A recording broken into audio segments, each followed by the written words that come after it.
Hi guys! So try natin 'to. My 2026 expectation versus reality. Expectation, stable savings. And then reality, still same and lame. Okay, expectation. Siyempre, expectation naman talaga natin ay magkaroon tayo ng stable na savings. Kasi minsan meron din sa atin na nagsi-save, pero minsan nagagalaw din nila yung savings nila kasi may mga unexpected na expenses, yung gano'n. Ayun. So, ang expectation natin, magkaroon tayo ng stable na savings, yung hindi natin nagagalaw. Actually, meron akong gano'n. So, hindi ko talaga puwedeng galawin yun hangga't siguro mag-retire ako.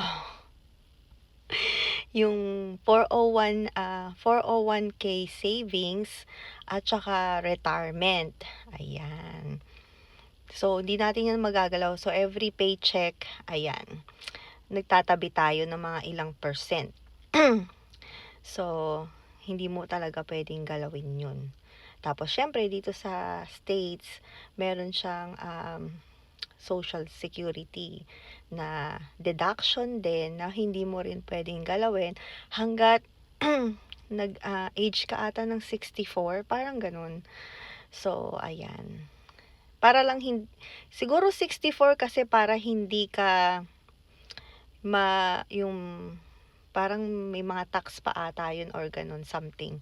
Di ko masyadong kabisado pero kailangan 64 para makuha mo lahat. Ayan, yung mga deduction.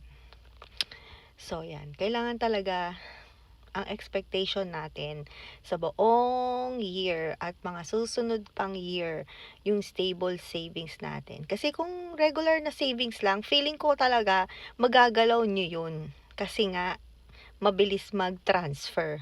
Pero kung may mga ganun kang savings na hindi mo agad-agad pwedeng galawin, okay yun.